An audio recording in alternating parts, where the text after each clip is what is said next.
Halo semuanya, gua Novan Fafari dan selamat datang kembali di segmen Memoir Tengah Malam. Udah cukup lama gua gak bikin konten di YouTube karena ada beberapa kegiatan dan gua juga ikut kelas untuk meningkatkan skill gua. Dikarenakan kalau cuma mengandalkan income dari satu lubang doang sih kayaknya gak cukup deh.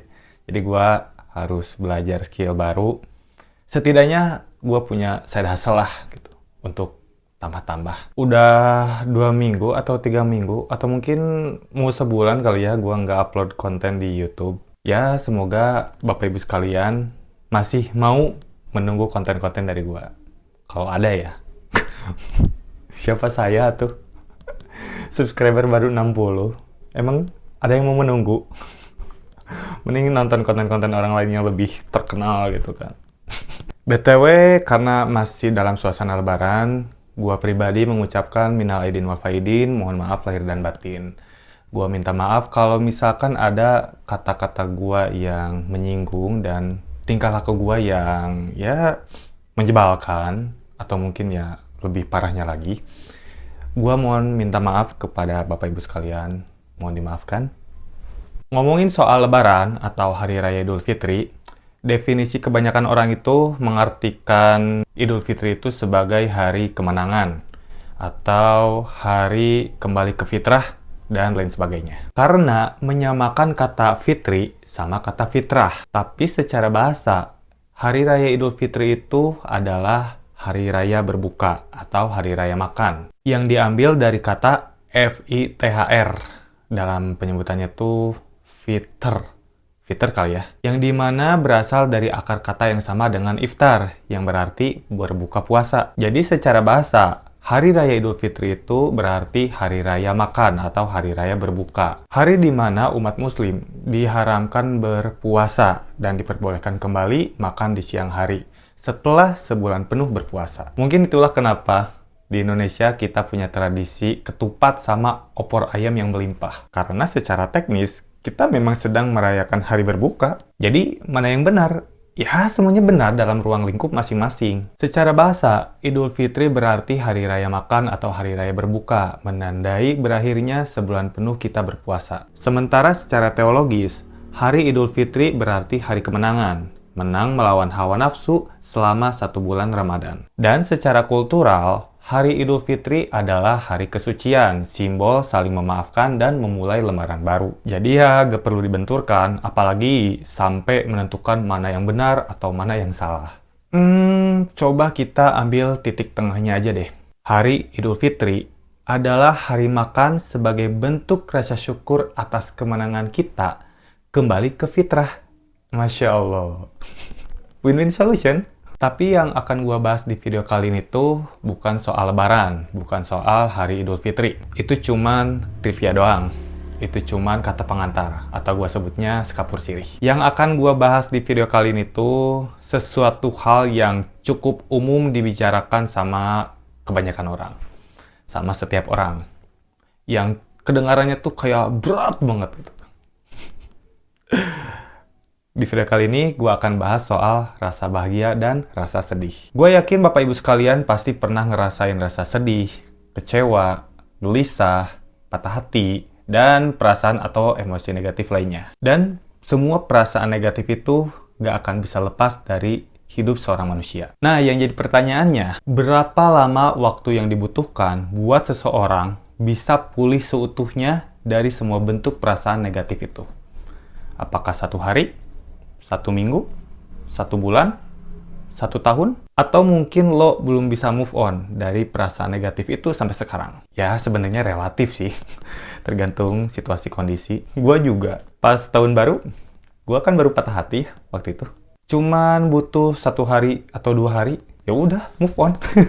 Tapi kalau ngomongin rasa bahagia, rasa senang, dan perasaan positif lainnya, yang terjadi malah kebalikannya. Ketika kesedihan bisa menetap dalam diri manusia dalam waktu yang cukup lama, kebahagiaan terkadang cuma numpang lewat doang. Yang awalnya kita ngerasain kebahagiaan itu dengan penuh rasa sukacita, sedikit demi sedikit perasaan itu mulai memudar, terus jadi hambar, terus jadi kayak B aja. Lalu akhirnya rasa bahagia itu jadi hampa, kosong. Nah, waktu kita ada di tahap akhir itu, kita pun akhirnya ngerasa butuh mencari kebahagiaan-kebahagiaan yang lain. Misal, lo dapet ranking nih, ranking pertama di sekolah, atau IPK lu dapat nilai bagus, bisnis lu sukses, dan misalkan lu diterima sama gebetan lu gitu kan. Nah, apakah kebahagiaan-kebahagiaan yang gua sebutin tadi itu akan bertahan lama? Jawabannya tidak. Kenapa?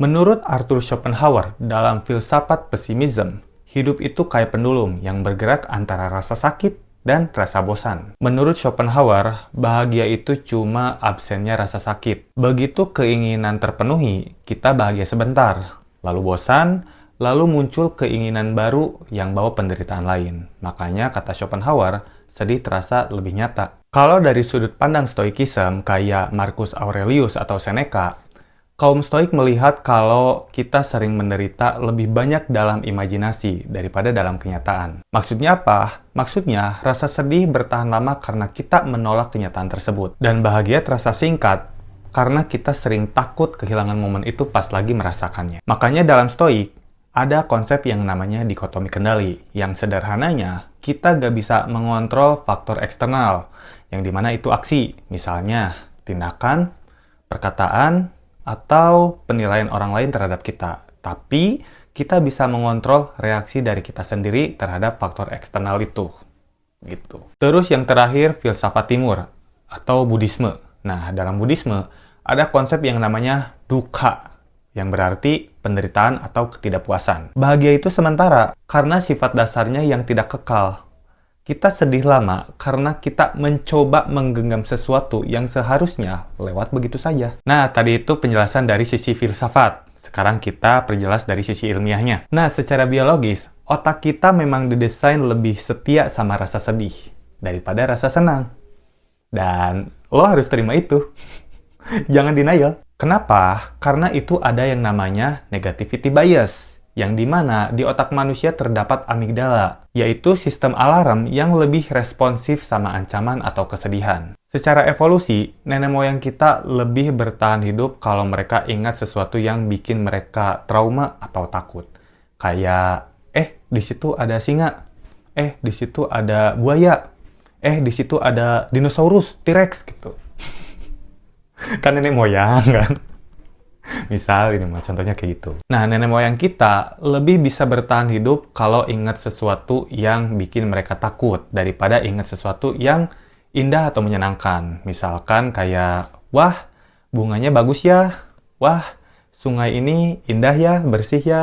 Jadi sederhananya, memori negatif tertanam lebih dalam supaya kita nggak mengulangi kesalahan yang sama. Terus ada hormon yang namanya dopamin, yang bertanggung jawab buat rasa senang, yang dimana sifatnya itu transien, yang berarti sementara. Jadi begitu lo dapet hadiah, kayak makanan enak, pujian, atau menang sesuatu, nah bagian ini menyala terang, tapi langsung redup lagi, supaya lo termotivasi nyari hadiah yang berikutnya. Jadi kita bisa ambil kesimpulan, kalau bahagia bisa bertahan selamanya, ya mungkin manusia zaman dulu, zaman purba gitu, mereka akan malas nyari makan, karena udah ngerasa cukup. Terus ada juga hormon kortisol yang akan dilepas tubuh pas lo lagi sedih atau stres. Nah, kortisol dalam jumlah tertentu itu kayak lem buat memori. Dia memperkuat koneksi sinapsis di bagian otak yang namanya hipokampus atau pusat memori. Hasilnya, kejadian buruk atau sedih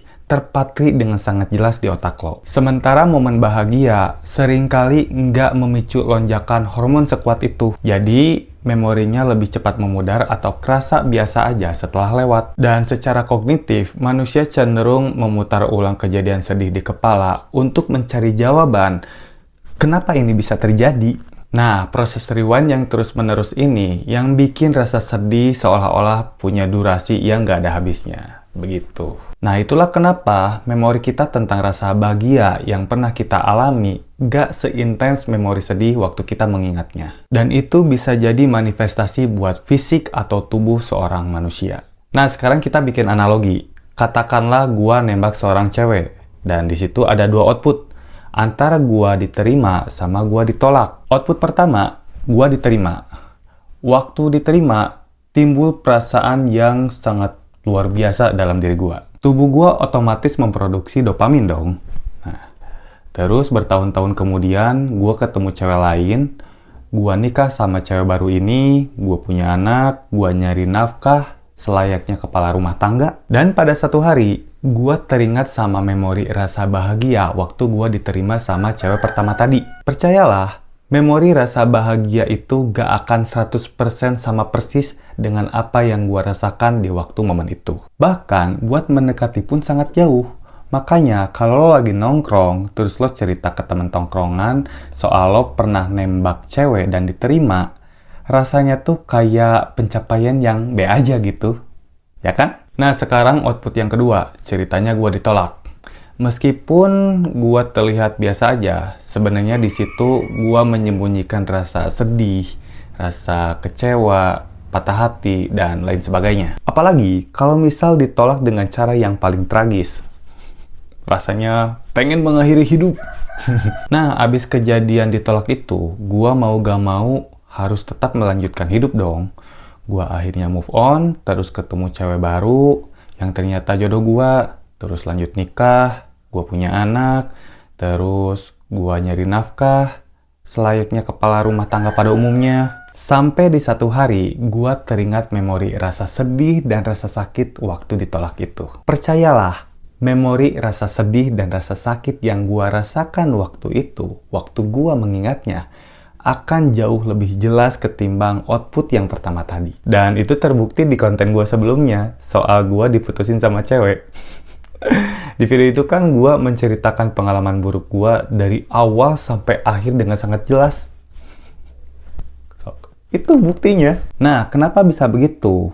Karena secara neuroscience, bagian otak yang disebut dengan lobus frontal itu punya fungsi sebagai pusat kontrol perilaku dan kognisi manusia. Sederhananya, lobus frontal ini punya fungsi buat perencanaan, pengambilan keputusan, pemecahan masalah, kontrol motorik, kepribadian, emosi, dan produksi bahasa. Dan karena itulah, menjadikan kita makhluk yang cepat belajar, cepat beradaptasi, dan lebih sigap menghadapi masalah yang akan terjadi. Begitu. Artinya, secara ilmiah kita memang dirancang buat merasakan kesedihan lebih jelas daripada kebahagiaan. Dan karena itulah, setiap kita berhasil bertahan dari rasa sakit atau rasa sedih yang luar biasa, kita akan menjadi pribadi yang lebih baik dari versi sebelumnya. Makanya gak usah heran, gak usah aneh kalau banyak orang yang bilang pengalaman adalah guru terbaik. Tapi kalau gitu, kebahagiaan sebenarnya ada nggak sih? Gimana mau bahagia kalau bahagia itu sendiri hanya rekayasa atau imajinasi kita aja? Nah, itu pertanyaan dari gue sendiri sih. Dan gue sempat kebingungan buat nyari jawabannya. Tapi akhirnya gue menemukan jawaban yang bisa memuaskan gue. Jawabannya tergantung lo mendefinisikan kebahagiaan itu seperti apa. Kalau lo mendefinisikan kebahagiaan itu semacam rasa bahagia yang akan terus bertahan sampai akhir hayat, layaknya cerita happy ending di sebuah cerita fiksi yang sering kita konsumsi kayak novel, film, dongeng, dan lain-lain, ya pada akhirnya kita akan hidup dalam tuntutan secara terus-menerus. Lo akan terobsesi pada kebahagiaan, dan apapun yang terdapat obsesi di dalamnya sifatnya destruktif, sifatnya merusak, dan itu gak sehat buat hidup lo sendiri. Tapi kalau lo mendefinisikan kebahagiaan itu sebagai kondisi di mana lo bisa mengontrol emosi negatif lo sampai ke titik terendah, sampai ke titik di mana lo ngerasa kayak nggak punya sama sekali hawa nafsu selayaknya malaikat, gue yakin di situ lo akan merasakan kebahagiaan secara terus-menerus. Jadi sederhananya gini, ketika lo nggak sedih, nggak kecewa, nggak patah hati, nggak marah, dan nggak merasakan emosi negatif lainnya, disitulah lo sedang merasakan kebahagiaan. Dan itulah yang diajarkan sama stoikisme kan, dalam konsep dikotomi kendali. Tapi menurut gue pribadi, lo mencoba mengontrol emosi negatif sampai ke titik terendah pun, apalagi berusaha menghilangkan emosi-emosi negatif dalam diri lo, ya itu gak baik juga. Karena menurut gua, idealnya lo harus punya keseimbangan antara emosi positif sama emosi negatif. Fase kebahagiaan sama fase kesedihan harus silih berganti, layaknya roda yang berputar. Dan memang hakikat manusia seperti itu kan? Dan di sini gua akan ngasih tips atau formula biar hidup lo bisa seimbang, biar lo mendapatkan ketenangan di tengah badai yang sedang lo hadapi. Dan ini udah gua aplikasikan dalam hidup gua sendiri, dan alhamdulillah ternyata works. Bisa lo coba, dan semoga saja bisa works juga buat hidup lo. Jadi formulanya gini, letakkan rasa bahagia dalam diri lo itu serendah mungkin, dan letakkan rasa sedih dalam diri lo itu setinggi mungkin. Maksudnya, letakkan rasa bahagia serendah mungkin tuh gimana? Contohnya gini, misal lo makan mie ayam. Lo makan mie ayam itu dengan penuh rasa syukur dan nikmat. Nah, dari seporsi mie ayam yang lo makan itu, lo akan merasakan kebahagiaan senikmat-nikmatnya bahagia. Atau kalau ngambil contohnya dari gua sendiri deh. Ketika orang lain healing tuh harus bepergian jauh, kayak naik gunung lah, staycation dekat pantai lah, atau liburan ke luar negeri. Healing versi gua cukup nongkrong di cafe, pesan americano sama makanan ringannya buat nyemil, terus ngobrol ngalor ngidul bareng teman dan saling bertukar ide, pikiran, dan gagasan yang kita punya dalam hidup kita masing-masing. Biar waktu kita pulang, kita bawa pulang sesuatu yang punya nilai. Gitu. Nah, di momen itu, gua bakal ngerasa bahagia yang amat luar biasa. Sesederhana itu buat gua ngerasa bahagia. Sedangkan satunya lagi, letakkan rasa sedih setinggi mungkin. Itu kayak misal gua lagi kena masalah, atau gua lagi kena apes. Nah, di momen itu gua bakal berpikir, ini mah masalah sepele. Gua pernah ngalamin masalah yang lebih berat dari ini dan gua bisa melewatinya. Kalau emang masalah ini lebih berat dari masalah terberat yang pernah gua alami, gua percaya gua bisa melewati masalah ini juga. Toh namanya juga hidup, pasti selalu ada masalah kan? Jadi kayak gitu cara gua menyeimbangkan rasa bahagia dan rasa sedih dalam hidup gua. Sebelum mengakhiri video kali ini, gua teringat sama perkataan Ferry Irwandi di salah satu kontennya. Di situ Ferry Irwandi bilang, hidup itu cuma sekumpulan masalah yang diselingi kebahagiaan. Jadi kalau lo sedang merasakan kebahagiaan, lo sudah merasakan selingan tersebut, maka nikmatilah senikmat-nikmatnya yang lo bisa. Terus gue juga teringat sama perkataannya Adriano Colby di salah satu podcast. Di situ Adriano Colby bilang, hidup tuh gak sebrengsek itu loh. Hidup tuh brengsek karena acuan lo cuma perasaan bahagia. Kenapa begitu? Karena bahagia terlalu rapuh untuk dijadiin pegangan. Kalau lo ganti misalnya hidup tuh petualangan loh. Jadi apapun yang terjadi, ya lo sambut aja petualangannya. Dan mungkin ini terakhir dari gua di video ini. Gua harap perkataan gua ini nggak bikin lo tersinggung ya. Tapi kalaupun tersinggung ya itu hak lo. Gue cuma bisa minta maaf. Jadi dulu Nabi dan Rasul dan para sahabatnya, para pengikutnya, dikasih banyak masalah, cobaan, ujian, dan lain sebagainya dalam hidup mereka. Sekelas Nabi dan Rasul loh itu. Manusia yang diutus Allah pun hidupnya nggak selalu soal kebahagiaan. Kesedihannya pun juga banyak. Sedangkan kita yang cuma manusia biasa yang tak luput dari dosa, berharap bahagia selama-lamanya. Berharap bahagia sampai akhir hayat. Ditambah kita juga suka mengeluh dan tak jarang kita nggak terima atas masalah yang kita hadapi. Karena kita nggak terima, kita kadang nyalahin faktor eksternal. Nyalahin lingkungan lah, nyalahin orang lain, nyalahin keadaan, nyalahin alam semesta, sampai nyalahin Tuhan. Nah, gua rasa sebagai manusia biasa, berharap mendapatkan kebahagiaan sebesar itu, gua rasa itu terlalu sombong. Maaf nih. Sebenarnya gua bingung, konten ini tuh mau gua masukin ke segmen Aku Bodoh atau Memoir Tengah Malam. Tapi kayaknya lebih tepat ke Memoir Tengah Malam aja sih. Ya mungkin segitu dari gua, semoga apa yang gua share ini ada manfaatnya. Sampai ketemu di video selanjutnya. Jangan lupa subscribe. Bye-bye.